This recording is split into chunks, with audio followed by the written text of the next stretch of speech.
camera. Nu pot până la acum, stai un pic. Dânsul acum vede sala. Asta vede. Ok.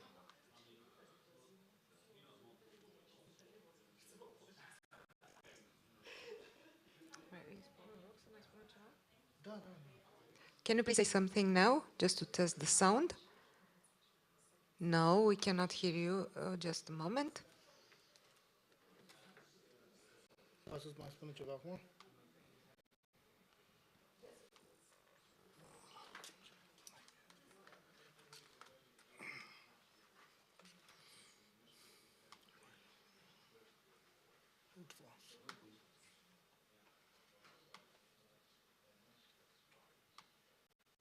Nu zine nimic? 2 secunde.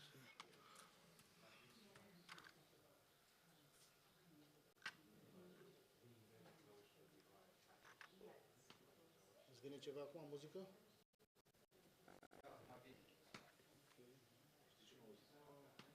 Muzica o auzi.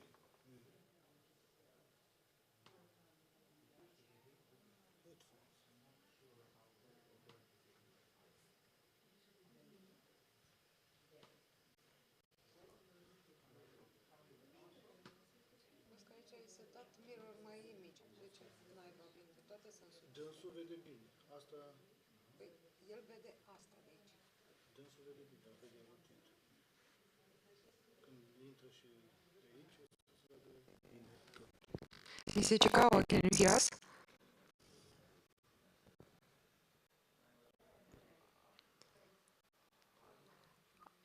Okay. Just a second.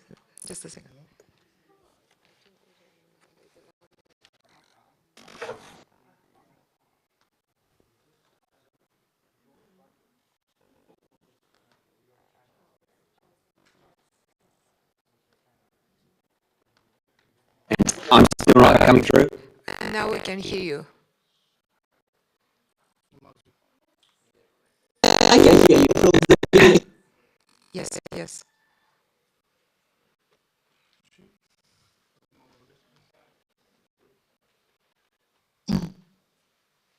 Can you please say something one more time? Hope everyone can hear me. Yes, we can hear you. Thank you.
at the Council on Geostrategy and it's my pleasure to share session today on the future of Russia, China and Iran, Strategic Association or Opportunistic Collaboration.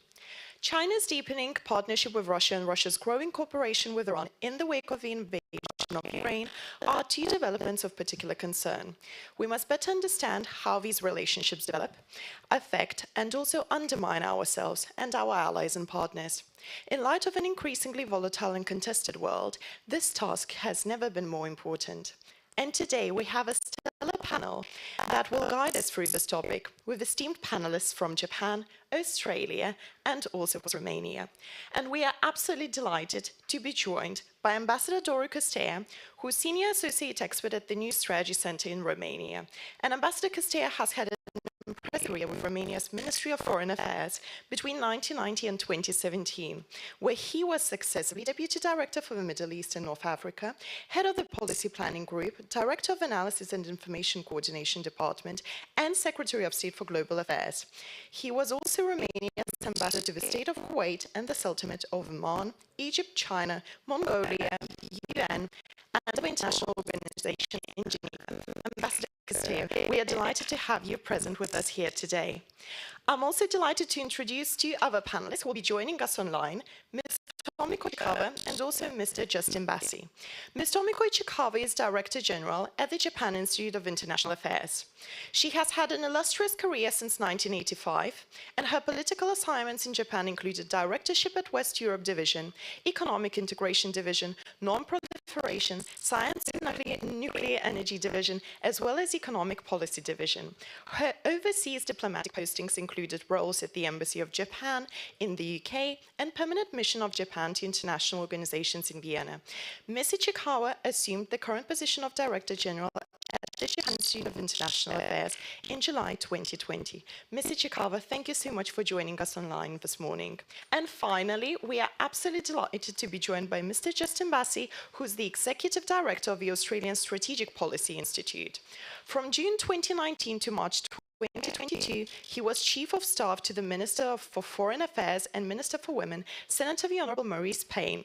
Immediately prior to this, Justin was the Cyber Intelligence Mission Manager at the Office of National Intelligence and the National Security Advisor to Prime Minister Malcolm Turnbull. Justin was also previously the National Security Advisor to Attorney General George Brandeis, focusing on Australia's national security legislation, policy and activities, including counter-terrorism and telecommunication security. Mr. BASSI is also joining us online this morning.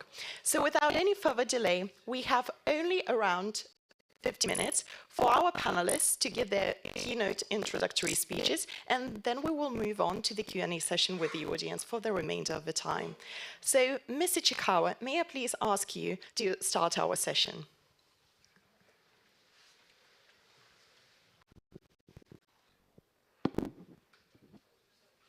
Ms. ICHIKAWA. Hello, could you hear me? Can you hear me? Yes, we can hear you clearly, Ms. ICHIKAWA. Yeah. Thank you very much for the opportunity and the center for this invitation.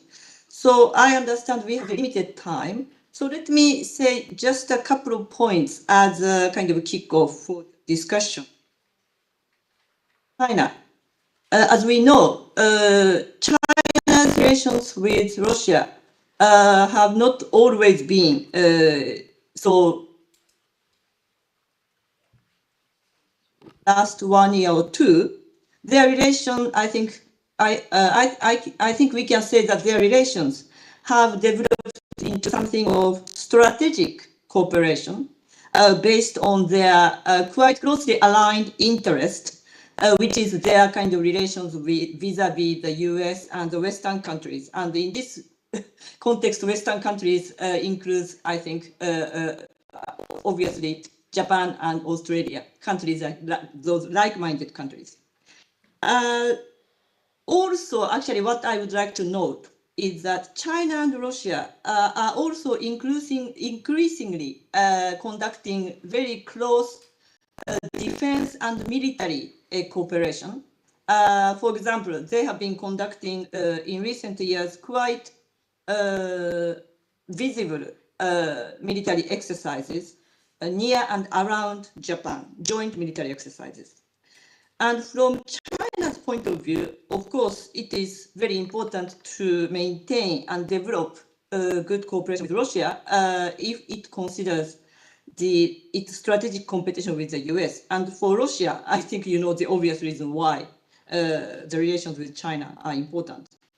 Regarding Iran, I would also like to mention here North Korea.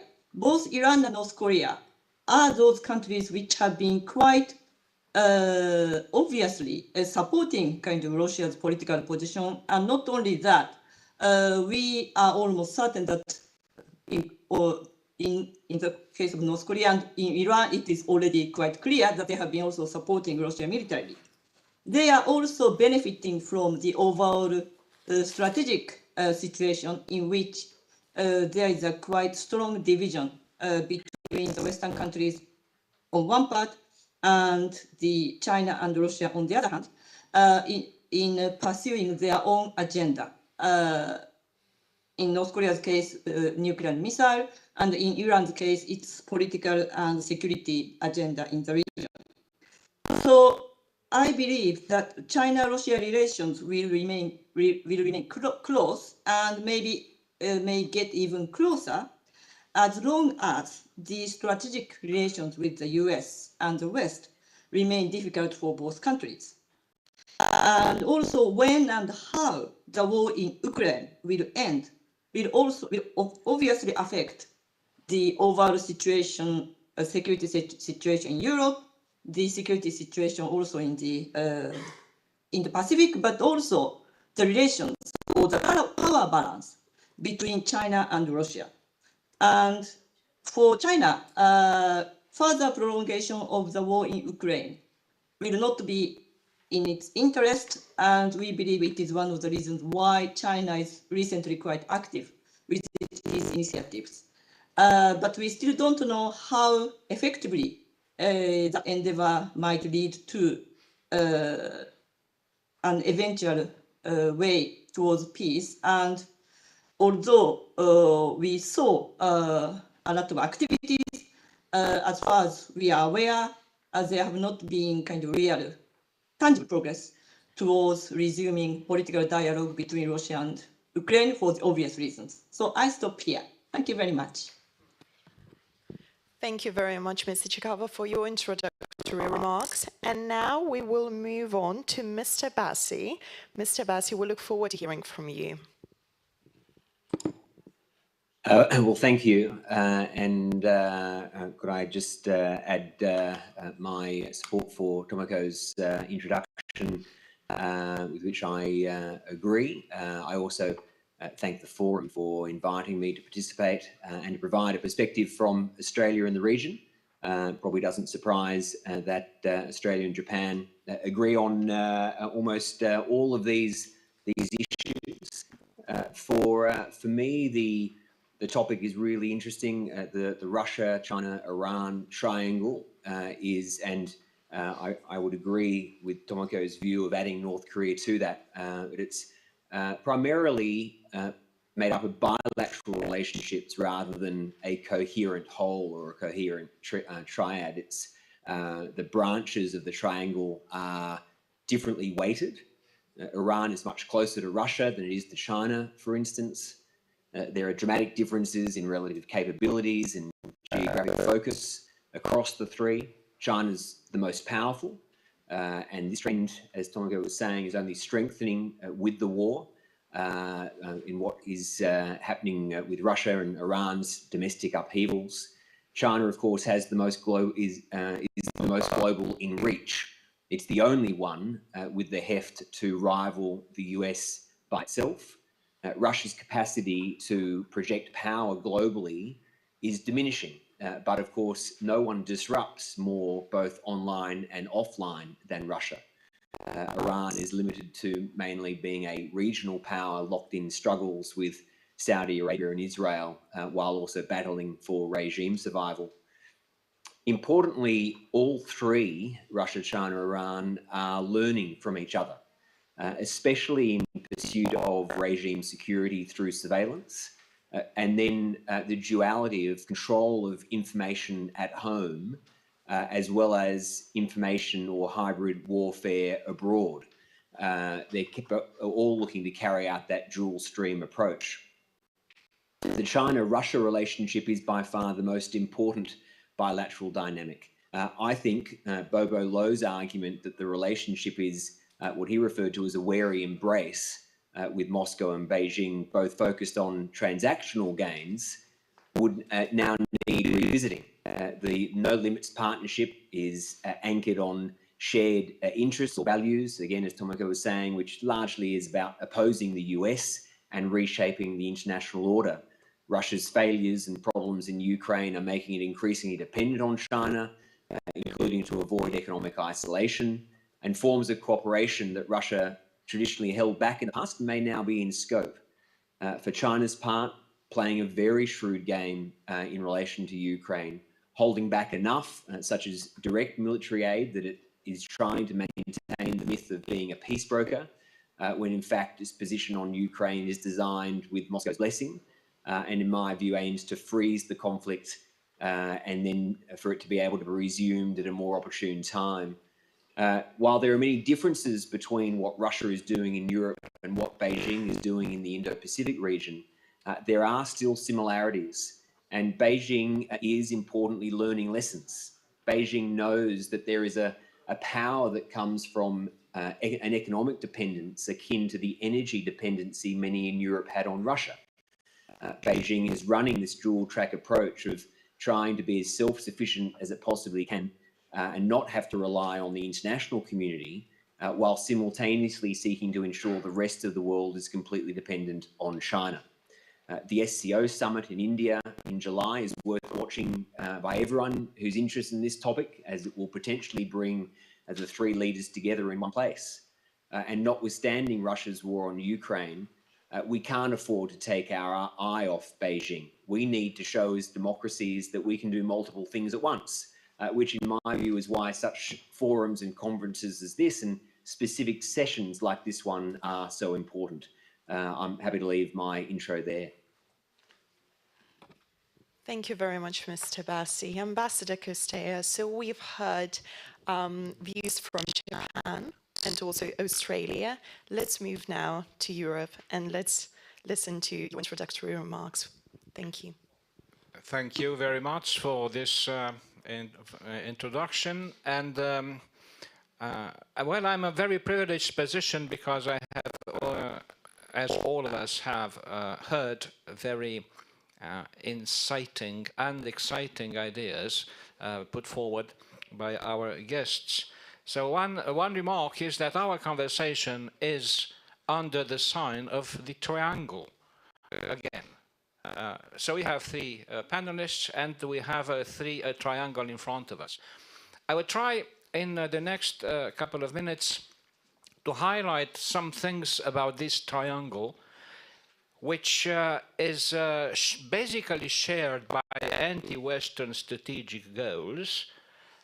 However, the tools the three sides use for reaching these goals are different. And the interests they have are also different, which means that should any of them fully fulfill its interests, the others won't be very happy. To wrap it up, it means that this triangle is under a lot of stress, at least hypothetically, even if every now and then on the tactical level there are quite a lot of cooperative efforts and actions. I humbly submit to your attention three sentences. One is that anti-Western attitude is the most visible undercurrent that links Russia and China and Iran. This is already agreed upon, so to speak. Sentence number two, however, these three sides of the triangle pursue less shared goals. The history record of their respective relationship with the West is also different, and so is the state of play today. And three, A look at this triangle would reveal other differences, some quite deep, when about their individual relations and interests with other players, both regional and continental or global. So these three sentences might point out, if we develop them, might lead us to some conclusions that would somehow support the first assessment I made at the beginning. The first sentence about the anti-Western feelings. This is a relatively new attitude in historical terms. Actually, each of them, each of the three countries we are talking about, had at one moment or another looked to the West in order to modernize themselves. And they have started these processes at various points in time. The record is familiar. Let me not repeat it here. It is quite clear, however, that it is China that benefited by far the most from this opening up to the West. And as the saying goes, the last will be the first. And indeed, our distinguished guest also mentioned it is a lopsided triangle, if there is something like that anywhere. It is China who is the top gun here, and it is undisputable. What China means today and what it will mean tomorrow, it is a matter for a one day-long debate. This brief walk on the memory lane brings us to a question. Who loses most from seriously damages relations with the West? Which of the three? And corollary to that, could the severing of relations with the West be balanced by shifting to other powers? And here these questions are very obvious. Many things are obvious, and there is nothing as treacherous as the obvious. This is what Goethe said, is not my wisdom. But I think we need to look at this, because China steps forward to both answers, to both questions as the answer to them. The first answer, which is about the relations with the West, is relevant in relation to the war in Ukraine, and perhaps we'll come back to that later. The second answer includes a position that is questionable, because while China's drive to change the world order and to quote unquote replace the US is widely debated, it should also be very carefully looked at, because I think that we may have serious doubts on China's capabilities of doing that, not on its desires to do that. But can it? Really? And of course, we can also debate on that. So I stop here for this with these two sentences, but we may come back later, perhaps mostly when talking about the tools and methods they use in order to promote their interests. Thank you. Thank you very much, Ambassador COSTEA, for your introductory remarks and for so wonderfully setting the scene for our upcoming Q&A session with the audience. So we heard two perspectives from the Indo-Pacific and one from the Euro-Atlantic, and now it's time to open up to the Q&A session. Would there be any volunteers to ask the very first question? Okay, already a couple of hands. Yes, please, lady. I believe we should have a microphone. Yes. I have two questions. The first one regards what Ambassador COSTEA said, which is that China tries to change. You said change, not challenge, the current world order. Change it to what? what exactly, or not exactly, what do you think is the new system that they have in mind? And the second question is connected to the first question somewhat. We are talking, and the speakers have been talking about China, Russia, and Iran, but I wonder what about the other countries, what we call now the Global South, which are also, or seem to be also part in a coalition of countries with an anti-Western determination or drive. And Madam, could you please introduce Yes, yourself? Alina Inae with the German Marshall Fund. Thank you. Ambassador COSTEA. Thank you.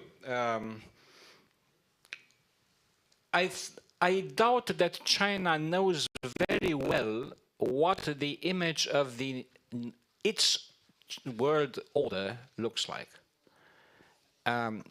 As far as we can understand, for now, China knows what it does not want. Perhaps it has an idea about how it could be. More democratic world, more access of the less developed countries to resources, more equitable distribution of, you name it. But these are very pious, very nice, very good things. How are they realistic? It would mean that China somehow would relinquish or would give up its own role of leadership. So it doesn't make sense. It's a contradiction in terms. This is why I think that for the time being, the concept that Mr. Xi Jinping put forward about of the common future for the humankind sounds very nice. It is not very clear how to make it happen. The second question is absolutely great because you just raise the ball for me. I think that to focus only on these three countries without looking at what surrounds them is not the best way. And I focus particularly on the Gulf and the Levant, where all three countries find, in my assessment, an area where they can't see eye to eye. Their interest would rather clash than cooperate. It just doesn't work. And add to that Israel, and there you are. The Iranian-Saudi deal is a great achievement, of course. But who, I mean, come on, we know the Middle East, we know the Gulf. How many times have they quarreled to the brink of war and then stepped back and kissed their agreement and brotherhood again? And so this is not new. It is welcome. Of course, it's better than having a war between Saudi Arabia and Iran. God forbid. We only need that now. So China's effort is commendable in this respect. How long? But China can do that much only. And we need us in our world, in the democratic countries. We need to be careful with this so-called global south. And by the way, I think that the G7 meeting in Hiroshima is a signal to the care that the G7 members are called to bestow on the so-called global south because of the other 8 guests that take part at Hiroshima. Thank you.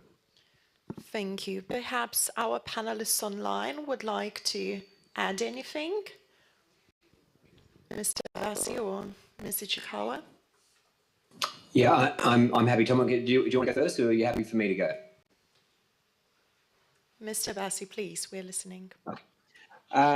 Yeah, I think both important questions. I take a bit of a different view to the ambassador on a couple of those issues.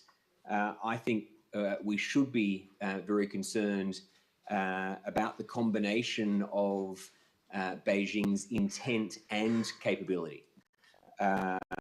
In terms of the question around what is Beijing looking to change, they've been successfully changing the international world order for a long time. We just have the democratic world just hasn't been awake to it. So, you know, in our region, we've seen what they've been doing in the South China Sea, unilateral militarization. Unfortunately, they've been successful. It's not a hypothetical. They've been successful. They have used cyberspace capabilities very successfully. And they told us what they were going to do. In 2015, they told us about their Made in China 2025 plan, designed to surpass the US as the leading technological power.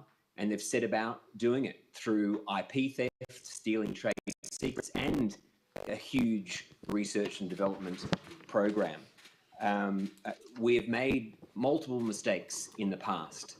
If you recall, in 2000, then President Bill Clinton, in talking about a topic of China and the internet, said that controlling the internet would be like nailing Jello to a wall.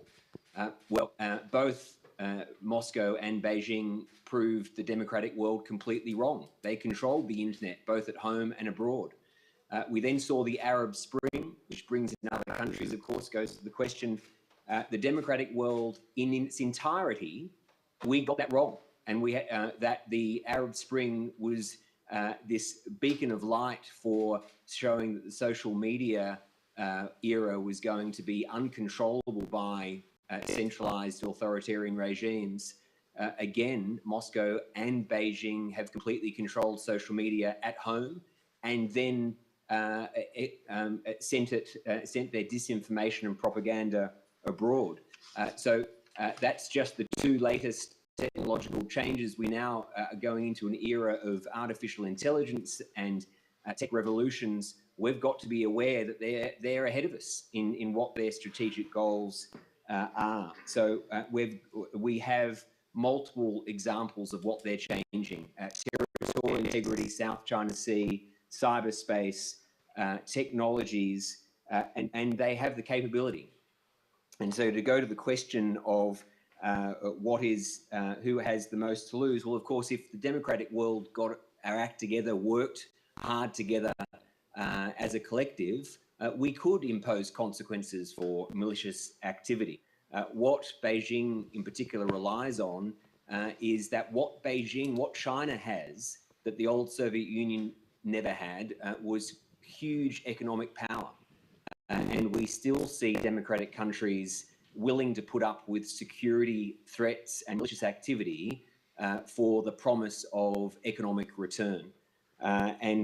So while Beijing might be happy to put up with a reputational concern or reputational risk, it's the consequences that they fear most. And we as democratic societies need to work together, not to constrain legitimate behavior or legitimate rights, but to counter and respond to unacceptable behavior. Thank you, Mr. Bassi. And Ms. Ichikawa, perhaps you can touch on the second part of the question about, well, the so-called middle ground states. What tendencies do you see in terms of new bilateral, plurilateral relationships developing between Russia, China, and other countries? Well, there have been some examples already mentioned by Ambassador COSTEA. Perhaps you can elaborate a bit more on this. Yes, thank you very much. Before answering your second question, just one word to add to what Mr. Bassi said. I agree with almost everything he said. Just one thing is that China has a very long time frame. It does not have, democratic elections every 2, 3, 4 years or 5 years.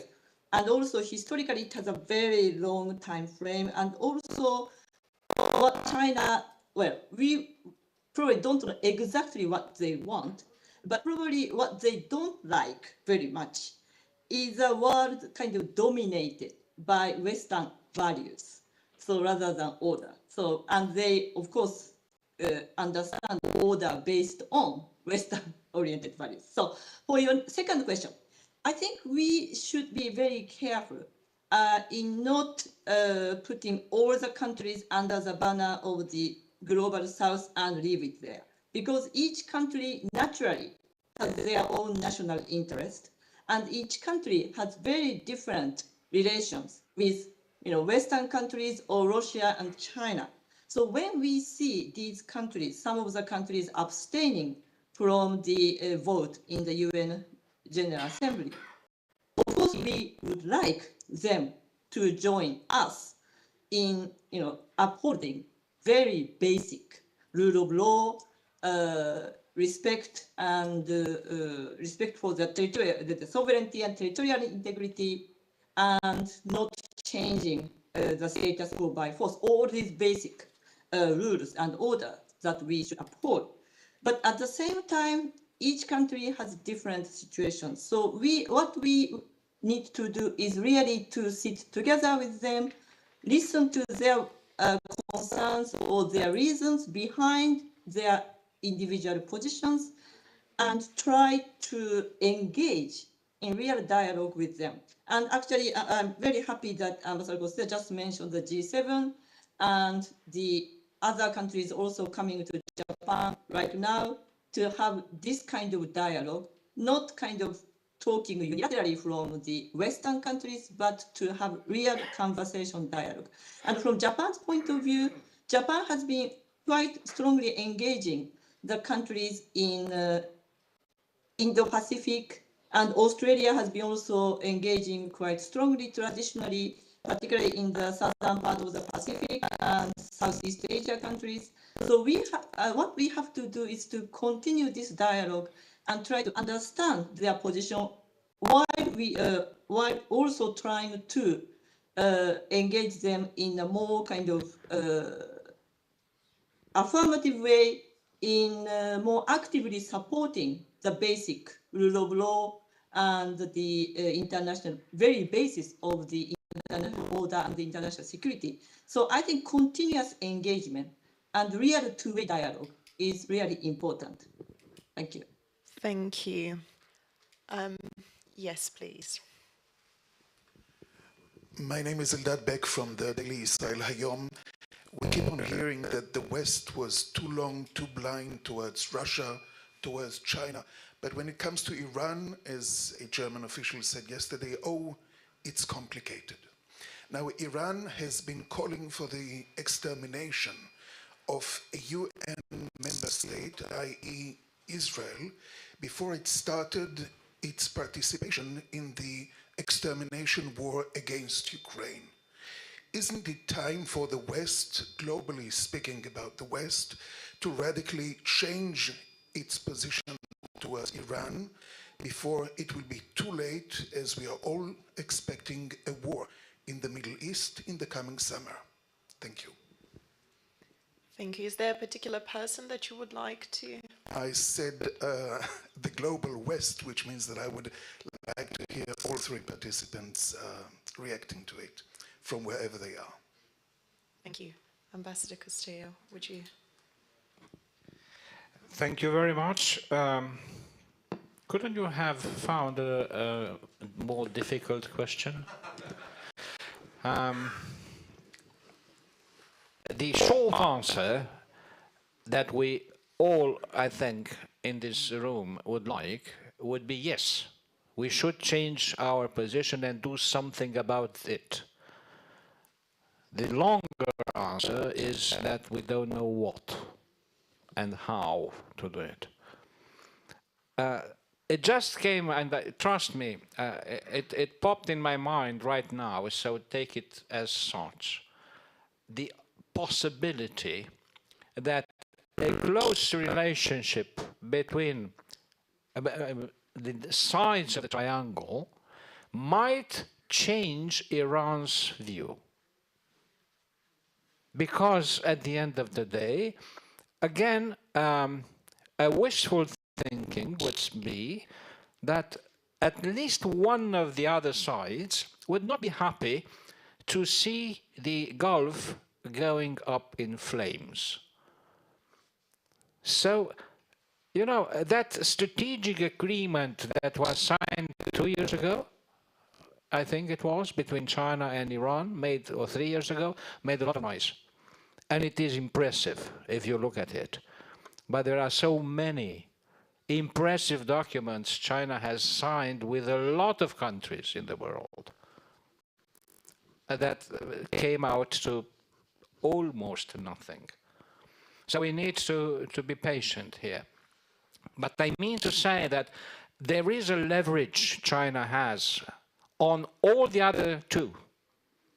The others don't have this leverage. They have other leverages, but not that strong.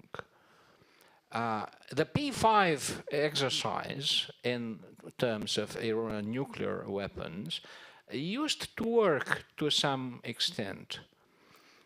Allow me to shoot back a question in guise of the answer. Would any of the two, Russia and China, be happy to have a nuclear Iran on their hands? I don't think so. So it may be they will play this book, this card, most probably. Russia already did with the used fuel before the JCPOA, or in the implementation of the JCPOA. What I mean to say at the end of the day is that Iran issue, to put it bluntly, will not be solved by foreign intervention. I highly doubt that. Personally, I think that the Iran issue will be solved by Iranians themselves. And there are things going on that direction. How, whether they would succeed or not is another story. But a foreign intervention there is to be looked at very carefully, because it may backfire at the end of the day. Thank you. We have only a few more minutes left, so I wonder if we have any additional questions in the room. Yes, please. It's Yücel Acar. I'm an international law scholar. We understand that there is a increasing possibility of a new Cold War era, considering the close relations, increasing good relations between China and Russia, maybe with some other couple of countries like Iran. You know, considering that the Security Council system is quite significant for the world order, it seems like it's not working at all. So, you know, if this division continues to increase, then what happens to the new world order, you know, concerning the protection of peace and security? Nothing happens at this time, simply because there would be no possibility of agreement between Russia and the United States and with some other Western countries. So what would your assessment of a new possible system? Should there be any, you know, initiatives on behalf of world community to create a new system to protect international peace and security? Thank you. Thank you. Perhaps our online panelists would like to answer this question, Ms. ICHIKAWA or Mr. BASSI? Yes, very briefly. Regarding the UN Security Council, Japan has been actually actively promoting its reform, not only the Security Council, but the reform of the UN for quite a long time. And actually, we see more urgency about that. On the other hand, as the, everyone knows, without having all P5's agreement, it is almost impossible to change the current structure of the UN Security Council. So we are a bit at the impasse. At the same time, I think trying to create another kind of UN-like organization will probably not work. So what we are doing currently is to, I think, build up small group, like-minded countries working together and expanding that network through various means. Japan is currently hosting G7, and we also have very strong relations with Australia and other countries in the form of the Quad. And we are also working very closely with ASEAN countries in various formats involving the ASEAN. And we are also talking with other countries in the, as mentioned, like the so-called Global South countries. And of course, we are working very closely together with EU and all European countries. So I think for the time being, we need to continue such efforts while without giving up the hope that voices from around the globe has some meaning in the UN. Even if UN Security Council is not functioning, UN General Assembly could pass numerous resolutions with overwhelming majority about Ukraine situation.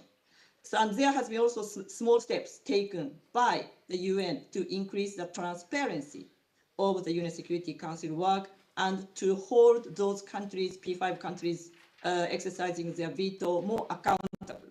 So we should not give up with these small steps while trying to work effective ways through like-minded countries' networks. Thank you. Thank you very much, Ms. ICHIKAWA. And Mr. BASSI? Thank you. Yeah, I agree again.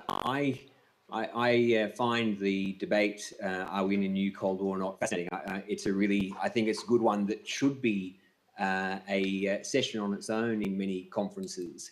I think to a certain extent, the way that you got to respect how Beijing plays the communications game, because Beijing will often respond to any country criticizing it or expressing concerns by saying, don't have Cold War mentality.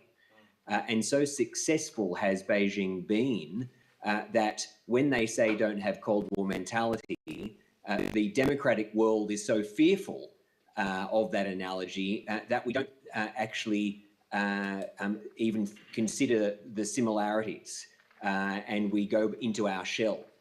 When in fact, no matter what you call it, new Cold War era, Cold War 2.0, strategic competition, there is rivalry that is happening. And just as the key similarity for mine is that the Cold War was largely a technologically driven competition, space race, arms race. We're now in that same type of competition, driven largely by technologies, critical technologies, and China, lesser extent Russia, but China has told us that that is what they are seeking to dominate, to control their own societies and then more globally. And the way to deal with it is collective power and not simply hard power, but diplomatic power. The democratic world needs to show both Beijing and Moscow that we, as Tomiko said before, that we can hold out as long as they can. The biggest risk at the moment has been great support for Ukraine in relation to Russia's illegal war. We've got to show, the democratic world has got to show that we can continue to provide that support over a long period of time while not taking our eye off Beijing either. Both Beijing and Moscow are looking for us to fatigue. They rely on us not willing to put our populations through any type of suffering, whereas they can put their populations through immense suffering. And so, the G7 is a great opportunity. The cancellation of the Quad in Sydney, disappointing, of course, but it's still going to go ahead in Tokyo, in Japan. We need to work together to ensure that there is clarity around what is acceptable behaviour and what is unacceptable behaviour. And if we can show that we can manage, bilateral differences, Australia can have differences with the US, Australia can have differences with France, other countries, Japan similarly, but they are we're able to deal with those while able at the same time to manage the unacceptable and malicious behaviour coming out in particular from Beijing and Moscow. That for me is the key. Thank you very much, Mr. Bassi, for so brilliantly concluding our panel session this morning. And well, the bad news is that unfortunately our time is up. But the good news is that the conversation will continue here in this room. And up next, we will have a presentation of a new strategy center study, a possible ominous partnership, the China-Russia's friendship without limits, that will take place right here at this venue from 11:45 to 12, and the study will be presented by Ms. Antonia COLIBЫNŊ, who is a senior associate expert at the New Strategy Center, and Ambassador Doru COSTEA. But before that session, I would like to ask our guests to applaud our panelists and thank them for their important contributions and engagement.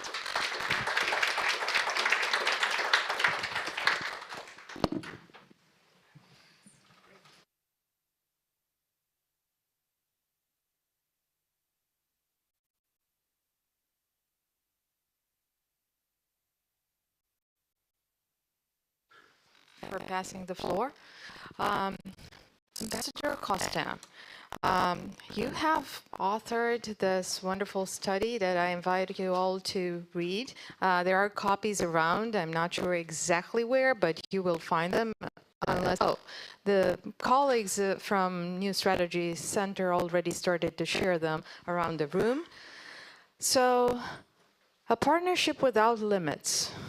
That kind of stayed with me because I know that one chapter in this study talks about the limits that the partnership between Russia and China shape the new alliance, if we don't call it partnership. So do please comment a bit on where exactly do we see the limits and how do they shape the partnership, while also taking into account the views of the two actors with regards to where they can align between themselves. Thank you very much for these questions. And I confess that a part of the answer lies on the very first page, I think, where I quoted what the Chinese ambassador to the EU said once, that, come on, this is rhetoric, this limitless partnership. This is rhetoric. Well, he was quoted, he can't unquote himself, but this made me think and reminded me that the same observation on the limits of the limitless friendship, the text is friendship, not partnership. Right. But the first time I saw that was in an Australian paper. And we just had a very good talk with an Australian colleague on that. I think that in the previous discussion, there were also references to the partnership that evolved between the two states in time. And this is also clear from the point of view of what they are called. The Chinese are very careful with words, and I think everybody needs to be very careful with words, particularly when about official documents. They are not these, the documents that highlight the relationship, the cooperation, strategic perspectives, and so on and so forth between China and Russia, are not necessarily laws. They are not expected to be voted in their parliaments, no matter what kind of vote that is and how efficient those parliaments are. But it is not the point. They are political manifestos, and people in the world pay heed to such documents, naturally, and it is very good they do. However, the idea of having a friendship without limits is somehow weird at this level between two powers that not a very long time ago went to war, one against the other. yesterday, I think, or the other day before rather, The Economist published a gigantic interview with Henry Kissinger, who turns 100 this week. And he remembered on this matter that in his talks to the Chinese in the early 70s, it was very clear that the Chinese despised the Russians. They did not even respect the Russians, to say nothing about loving them, right? And you would remember that a same view was also expressed by President Biden some time ago when he said that there is no trust between Russia and China.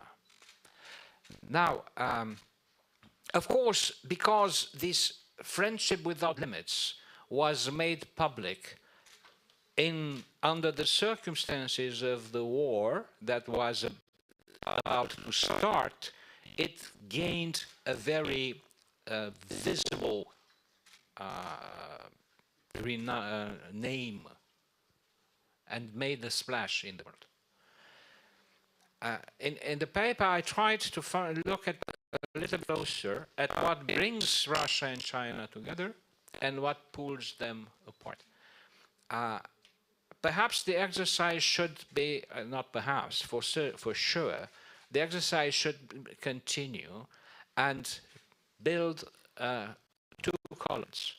Here is the links, and here are the gaps or the contradictions, and down to try to make a sort of sum total. So which is what?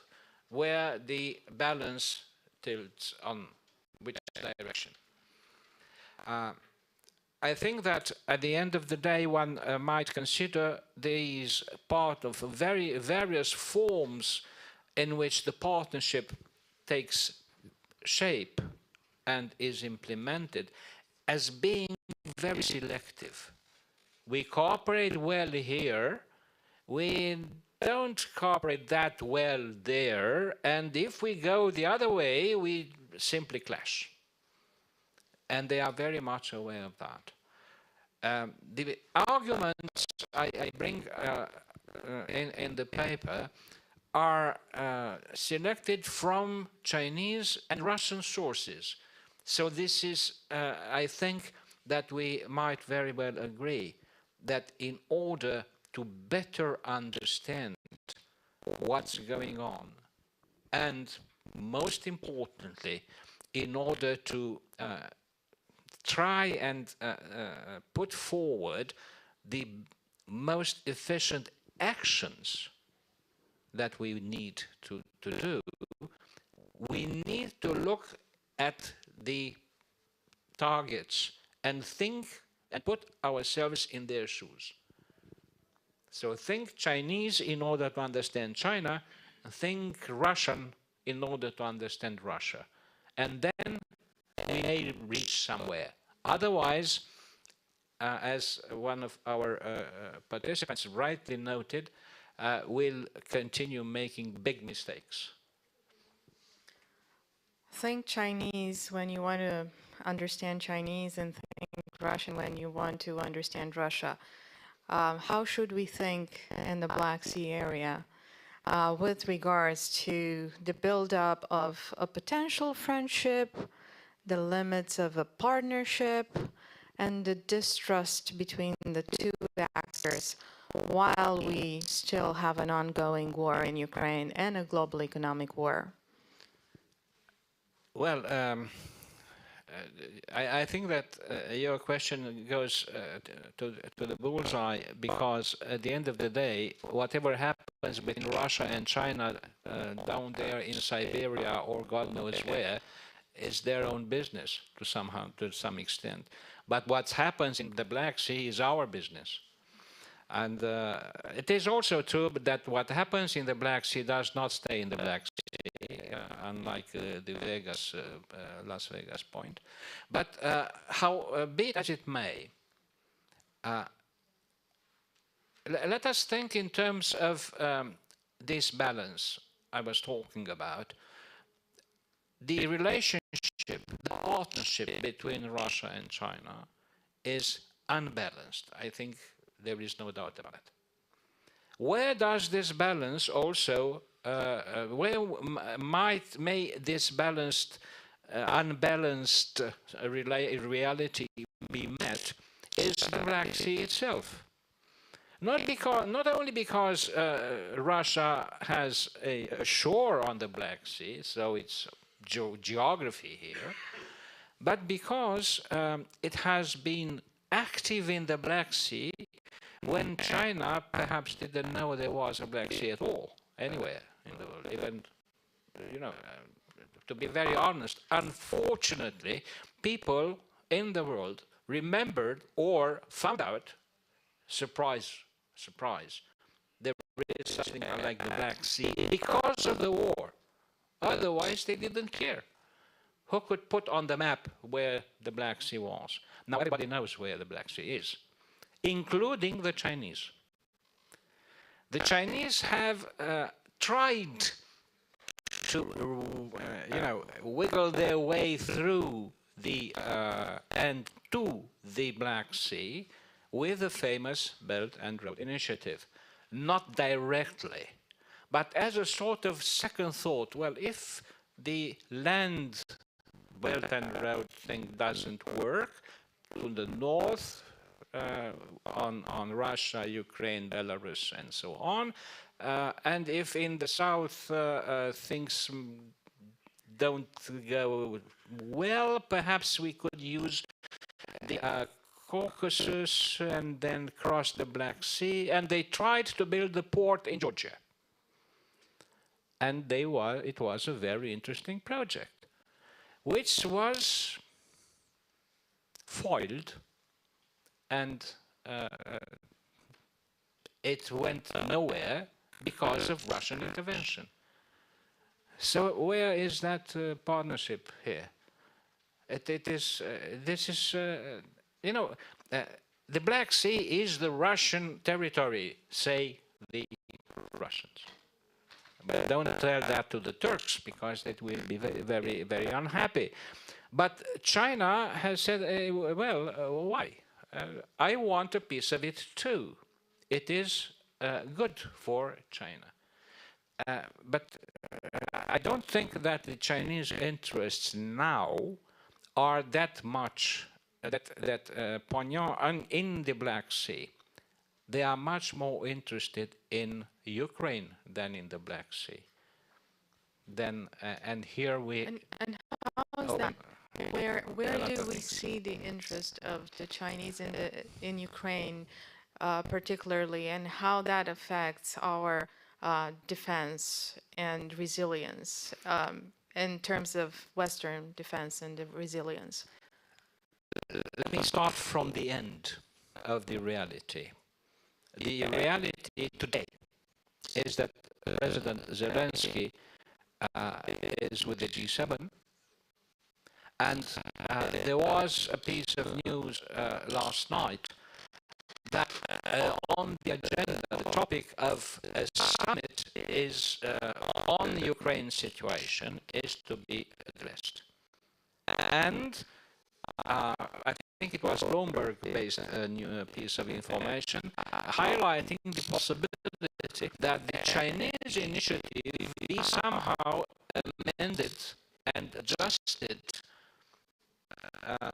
to the summit that Mr. Zelensky had proposed some time ago, the World Summit. Without Russia, it doesn't matter, but the World Summit dedicated to peace.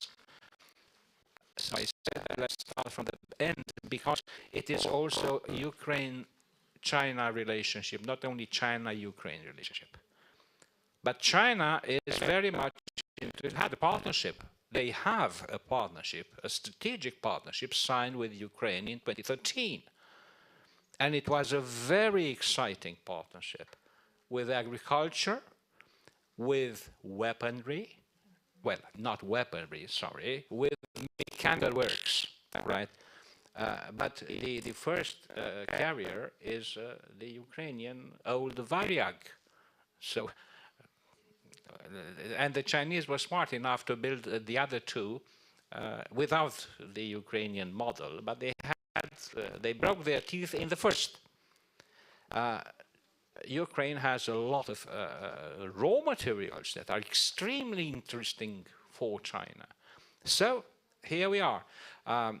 China is interested in Ukraine, to put it short, from a lot of points of view. And the so-called initiative, which, let's be clear, the Chinese document is not a peace initiative. It is a political document, but not a peace initiative. It is considered like that, never mind. But remember, let's be very careful with words. The Chinese document was put forward, and it is highly debatable, but it is the only one.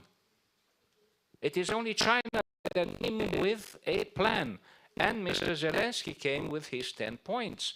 So we have two. Where is our plan? What do we want? We know what we do not want. And this is the challenge, including for Romania, because we are part of the global teams, which is NATO and EU. And sorry for being provocative, but I meant it. Well, thank you very much. This is a wonderful conclusion, actually. What do we want? And let's be careful with words. I think these are the two takeaways from our conversation today. But more takeaways, I'm sure you will find in the study itself. Thank you very much for being here. Thank you.